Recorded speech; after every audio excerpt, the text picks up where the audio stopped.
अस्सलाम वालेकुम friends, welcome to Sam recipes. आज मैं आप लोगों के लिए लेकर आई हूँ एक मल्टीपर्पज़ चिकन की रेसिपी, जिसका इस्तेमाल हम कर सकते हैं pizza, roll paratha, samosa, sandwiches, cutlets और दीगर चीज़ों में इसका इस्तेमाल कर सकते हैं। आइए चलते हैं रेसिपी की तरफ। इसके लिए हमें चाहिए आधा किलो बोनलेस चिकन छोटे छोटे पीसेस में कटा हुआ। इसमें शामिल करेंगे 1 प्याली पानी।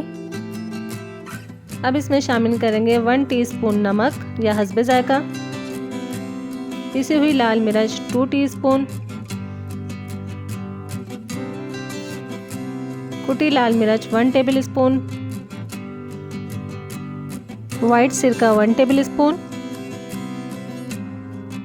चिली सॉस 2 टेबल स्पून और सोया सॉस भी 2 टेबल स्पून। पिसी हुई काली मिर्च 1 टीस्पून। सब चीज़ों को मिक्स कर लेंगे और फिर कवर करके रख देंगे 20 मिनट के लिए या फिर चिकन गल जाने तक।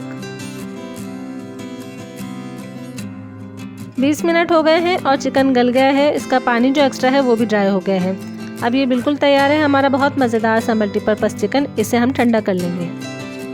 ठंडा होने पे मैंने इसके रेशे कर लिए हैं। आप चाहें तो चंक्स भी यूज़ कर सकते हैं और डिफरेंट चीज़ों में इसका इस्तेमाल कर सकते हैं। इसे फ्रीज़ कर दीजिए और हस्बे ज़रूरत इस्तेमाल। जी फ्रेंड्स, तो ये मल्टीपर्पज़ चिकन जिस भी चीज़ में हम यूज़ करेंगे उसका टेस्ट दुबाला हो जाता है। बहुत टेस्टी लगता है हर चीज़ में। आप लोग ज़रूर ट्राई कीजिए और इन्जॉय कीजिए। अपना बेहद ख्याल रखिए। अल्लाह हाफ़िज़।